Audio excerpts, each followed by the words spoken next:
সুপ্রিয় দর্শক, এই মুহূর্তের সবথেকে বড় খবর।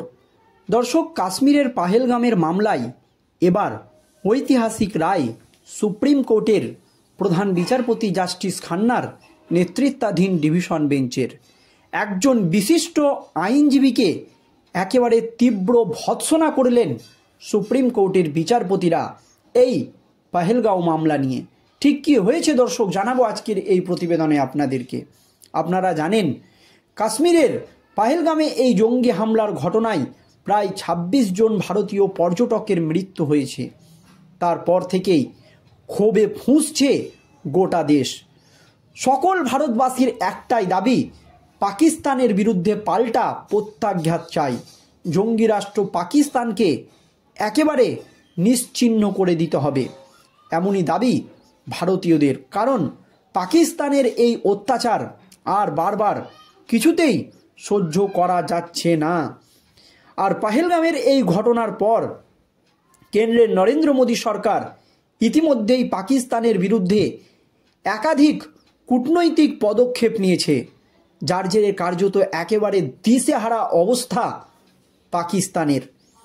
দর্শক, আপনারা জানেন, পাকিস্তানের যে জল বা সিন্ধু নদীর জল, সেই জল কিন্তু বন্ধ করে দেওয়া হয়েছে কেন্দ্রের নরেন্দ্র মোদী সরকারের তরফে। এছাড়াও যে সমস্ত পাকিস্তানিরা ভারতে এসেছিলেন বা চিকিৎসা করানোর জন্য এসেছিলেন, তাদের সমস্ত ভিসা বাতিল করে দেওয়া হয়েছে ভারতের তরফে।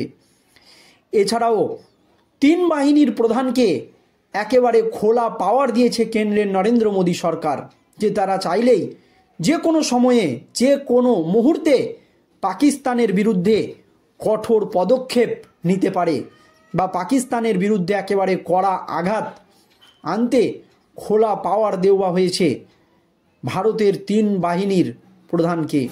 আর এই আবহে একজন আইনজীবী পাহেলগাঁওয়ের কাশ্মীরের এই ঘটনা নিয়ে সুপ্রিম কোর্টের দ্বারস্থ হয়েছিলেন। আর তাতেই সুপ্রিম কোর্টের প্রধান বিচারপতি জাস্টিস খান্নার নেতৃত্বাধীন ডিভিশন বেঞ্চের একেবারে চরম পর্যবেক্ষণ, ঐতিহাসিক রায়। ওই আইনজীবীকে একেবারে ভৎসনা করেন সুপ্রিম কোর্টের বিচারপতিরা। ঠিক কি জানিয়েছেন বিচারপতিরা দর্শক, শুনুন। পাহেলগাঁও সন্ত্রাসবাদী হামলার পরিপ্রেক্ষিতে সুপ্রিম কোর্টের সাম্প্রতিক সিদ্ধান্তে উঠে এসেছে বিচার ব্যবস্থার সীমাবদ্ধতা ও জাতীয় নিরাপত্তার প্রতি সংবেদনশীলতা।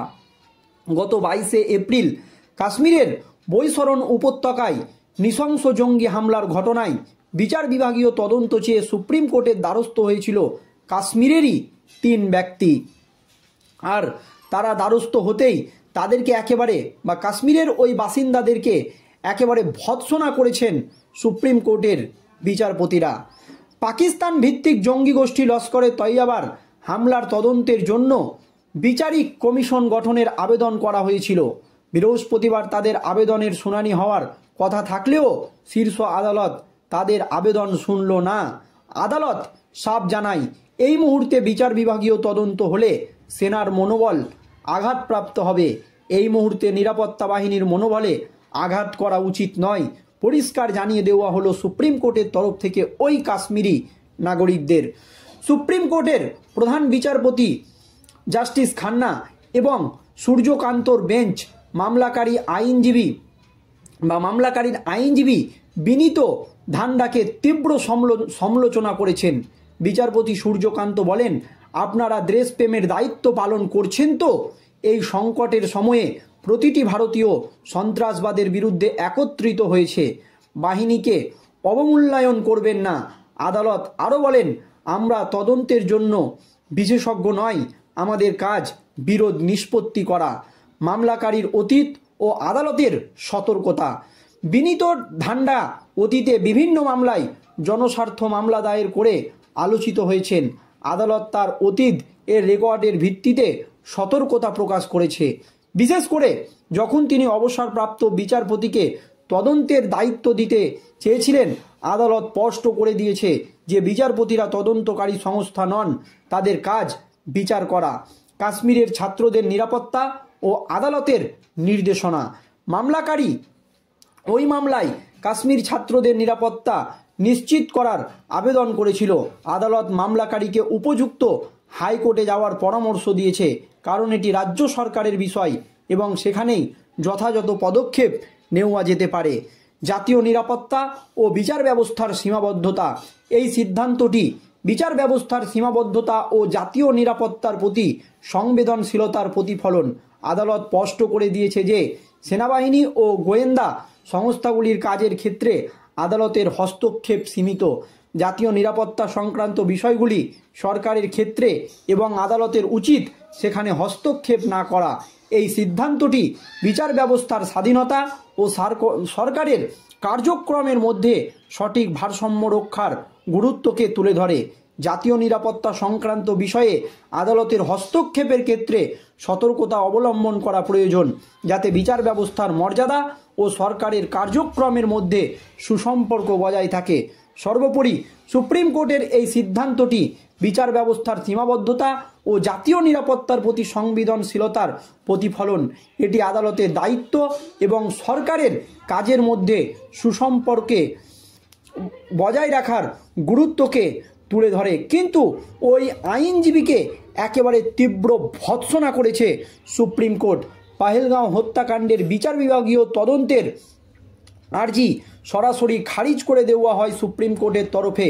সেই সঙ্গে মামলাকারীকে তীব্র ভৎসনা করে এদিন সুপ্রিম কোর্ট বলে, শীর্ষ আদালতের দুই বিচারপতি সূর্যকান্ত এবং বিচারপতি এন.কে. সিংহের বেঞ্চে মামলাকারীকে সতর্কও করা হয়েছে।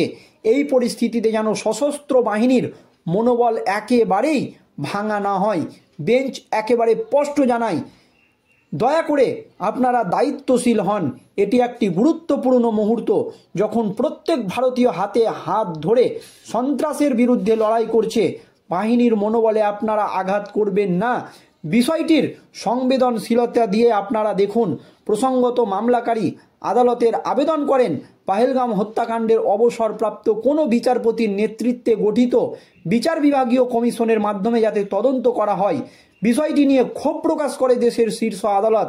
এই আর্জি নিয়ে মামলাকারীর আইনজীবীর উদ্দেশ্যে দুই বিচারপতি প্রশ্ন তোলে, আপনি কি এই সময়ে বাহিনীর মনোবল ভেঙে দিতে চাইছেন? সুপ্রিম কোর্ট বা হাইকোর্টের অবসরপ্রাপ্ত বিচারপতিরা কবে থেকে তদন্তের বিশেষজ্ঞ হয়ে উঠেছেন? আমরা কবে থেকে এই ক্ষমতা পেয়েছি? আমরা শুধুমাত্র বিরোধের নিষ্পত্তি করি। এরপরই মামলাকারীর আইনজীবীকে জানানো হয় তিনি যেন দ্রুত এই মামলা প্রত্যাহার করে নেন এবং শুধুমাত্র তদন্তের জন্য আর্জি জানান। সুপ্রিম কোর্টের তরফ থেকে একেবারে স্পষ্ট করে দেওয়া হয় ওই মামলাকারী আইনজীবীকে, কারণ তিনি এই পাহেলগাম হত্যাকাণ্ডের যে হয়েছে সেখানে বিচার বিভাগীয় তদন্ত চেয়েছিল এবং অবসরপ্রাপ্ত বিচারপতিকে নিয়োগ করে যাতে এই পাহেলগাম হত্যাকাণ্ডের তদন্ত করা হয়, এই আর্জি জানিয়েছিল ওই আইনজীবী। কিন্তু তার আবেদন সুপ্রিম কোর্টের তরফ থেকে একেবারে স্পষ্ট খারিজ করে দেওয়া হয় এবং তাকে বলা হয়, এই সময়ে দেশ একটা কঠিন পরিস্থিতির মধ্যে দিয়ে যাচ্ছে, গোটা দেশ হাতে হাত দিয়ে লড়াই করছে। আপনারা এখন এই সমস্ত মামলা টামলা করে সেনাদের মনোবল ভাঙবেন না। আপনি দ্রুত এই মামলা প্রত্যাহার করুন এবং শুধুমাত্র তদন্তের জন্য আর্জি জানাবেন, এটা আপনি জানাতে পারেন, এমনই কিন্তু জানানো হয়েছে সুপ্রিম কোর্টের তরফে। দর্শক, এই নিয়ে আপনাদের মতামত আপনারা জানাবেন। ধন্যবাদ।